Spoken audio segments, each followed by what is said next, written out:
Hey, what YouTube is Casper was my saying. Today we're back to Larry Bird trash talking. I'm really excited because you guys are always, in the comments trying to tell me what type of man, what type of demon Larry Bird was. So I'm really trying to see if it was true, bro. So we playing him in the last play. He says to James Worthy, he says, "You guys don't have to worry about it. I'm gonna go right over there in that corner." I don't even know who this guy is, but not like I don't. I know who he is, bro. He played for the Lakers, but I'm forgetting his name, bro. I'm forgetting his name. He said, "They're gonna set a screen for me. We're taking the ball out." He said, "I'm gonna curl right over," and he's telling us to play. He's telling us to play before they even take it out. He said, "I'm gonna go right over to that corner and I'm gonna catch it, and I'm gonna shoot it, and I'm gonna tie the game or win the game, whatever the case may be." They take the ball out, and I think it was either Danny or DJ, the late great DJ. Yeah. Take the ball out, man curl right to the corner, caught the shot, shot a three, game over. It's like, are you effing kidding me? So Larry Bird, he literally told you how to defend him. You're not gonna guard up. He's different. Larry different, bro. His hand. I'm a rookie playing against the Boston Celtics in the Boston Garden. Shake. Larry put both hands behind his back. He wouldn't shake my hand. I said, okay, he's just getting into the game. His first play of the game, he said, "You don't even belong in the league, Holmes." And he shoots a three. Now, I wasn't mad that he made the three. But I said, there's something this called me Holmes. and what does that mean? He came back and did it again, so I'm pissed, So the next time down, see me on the breakneck pitch, and I jump up and I throw it down on him. I mean, he fouls me. And he said, "Hey, Rook, I like you. You got heart." He said, "But I'm still getting 30 on your ass." I mean, that's who he was. But that was the only time he ever talked trash to me because he respected me because he knew that I was going to Didn't he break your ankles? Where's that video of him breaking your ankles? That really taught me something, If you wasn't prepared to play against guys like that, you got embarrassed. I always tell this story about Larry Bird. I remember him, he was cursing under his breath. And I asked him, I said, "Larry, what's going on with you?" He says, "You guys are being disrespectful to me." And I says, "What are you talking about?" He says, "You guys are putting a white guy on me." That's disrespectful. Wait, who's the white guy you put on I him? can't remember who it was. I just started laughing. I had no comeback. He says, "It's disrespectful when y'all put a white guy on me." And I'm sitting there like, I'm laughing in the middle of a game. Larry Bird told Robert Reedy the other day that he should have stayed in preaching. That was funny. He had 50 points. And Larry Bird ain't never playing no great defense. He like sagging off a little bit. So he tell the guy, "You can't shoot. So I'm not worrying about guard you." I said, "Man, shoot it in the face. Shoot it." Mark hit a three-pointer on Larry Bird and said, "Take a look at that." And Bird just came right back and hit three-pointers in a row, and just basically said to him, when we all heard it, that you're out of your league. Or he'd say, "Danny, give me the ball," or "DJ, give me the ball. I got this guy in the torture chamber down here." Why the guy was standing right there listening to him say it. The ball went to Larry, and Isaiah was all out of whack. He had the ball at three-point range. He goes, hey, who's guarding me? Everybody looked around. He just stood there, held the ball, and Isaiah said, he ran out there and just shot it, three-pointer. Too late. He was the originator of getting in your face and talking trash. And then you sit there and you go, "Well, this guy up in my face talking noise. He ain't that fast. He's slow." But he knew how to aggravate you, agitate you enough to get you out of your game. I was guarding in my rookie year. He looked at me and he goes, "You can't stop me." And I looked at him and I said, "Gosh, boy, you're so confident." He was confident. You're a rookie. You don't know anything. He proceeded to score like... Maybe like, I don't know, bro. This is like the 80s, bro. So maybe times are different, bro. Like, obviously what he's saying is disrespectful, but it's not like, it ain't gonna get under my skin. He's just saying you can't guard me. I was like, okay. Then I'll try to guard him, then he'll get buckets. Like, I feel like the game would be more just like him saying you can't guard me and then hit him at three. It's like the combination of that being disrespectful. Not what he's saying is like straight crazy. Points up. Coach took me out the game. He walks by and he's laughing at me. Larry Bird catches the ball. Laughing is crazy. I take off running out at Larry Bird. And right when he's getting ready to shoot, I jump. And as I go by, him, he tells me, he says, "Fly, Bird." And I go right by him. He shoots the ball. It's okay, it's getting hotter. Larry Bird it's getting hotter. Neck. Anytime we had a chance to win, Larry Bird changed that. Larry Bird. His own shot. There was a certain confidence you had because, you know, if you ever got in trouble, give the ball to Larry and get out of his way, and he delivered. The double team and Bird. Larry, great. And then it's more like just, you know, Larry Bird stuff, not no trash talk. Remember, well, you had the Bird night. I had the against Bird night, New Orleans. yeah. Most overrated coach in NBA fucking history, bro. He had Kevin Garnett, Paul Pierce, Ray Allen, Rajon Rondo, and that's the only ring he ever won. He could not win shit with the Clippers. He could not win shit with Philadelphia. What's the other team that you played? There's one more team that you can win. He's blown a lot of 3-1 leads. He's just dog shit, bro, in my opinion. He never takes accountability, and he blames it on his players time and time again, bro. This nigga's ass. That was a tough night, man. The biggest argument that night is, well, you only scored 6 on me. You know? But nobody was guarding Bird, were they? Well, we were trying. You were trying to. No, but when a guy is literally coming up the court, calling his shots, and, you know, Bird talked a lot of trash. And that's in New Orleans. That's in New Orleans. In that game, we're on the free throw line, and he literally says, left side across the 3, and you're listening to him. That's a tough feeling.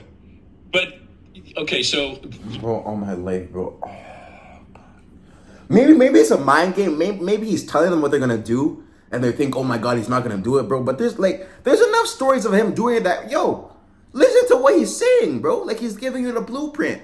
Try, but maybe it's that, oh, they're trying to put that defense and. Larry's so good that they can't even do it when he's even telling them. I don't know, bro. Guys got Antoine Carr and Cliff Livingston got fined by Fratello, I think. And Eddie Johnson for celebrating Bird.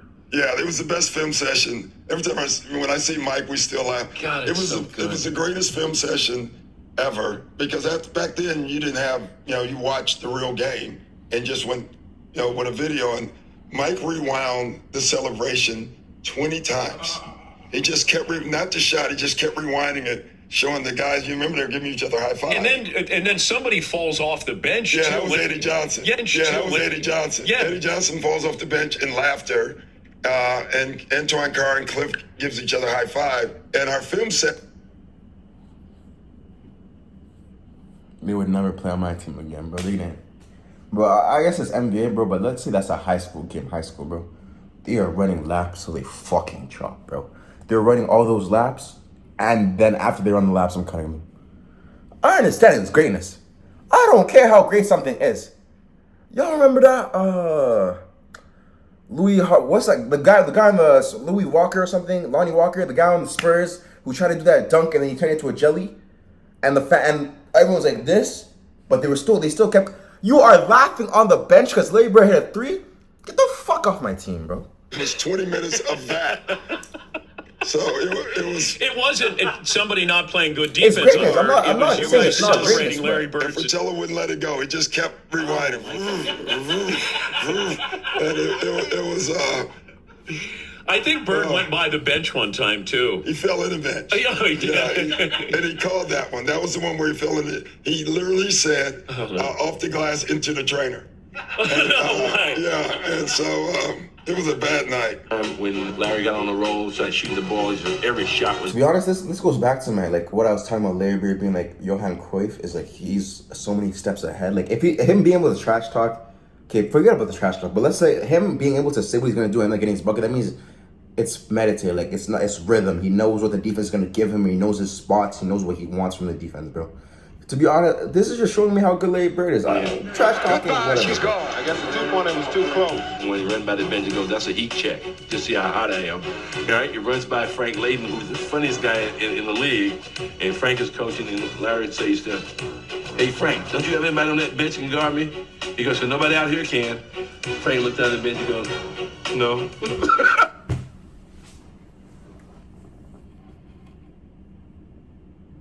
I don't want to hear shit about the current day NBA, bro.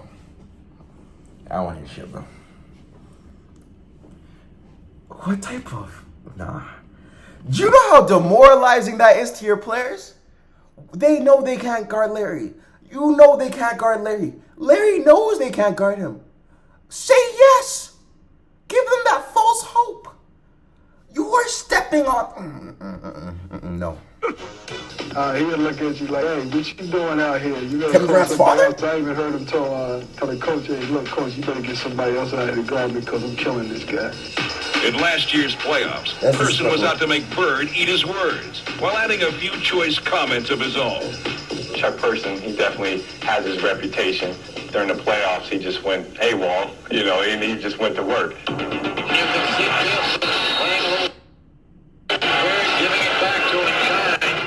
Person can talk some trash to Larry Bird now.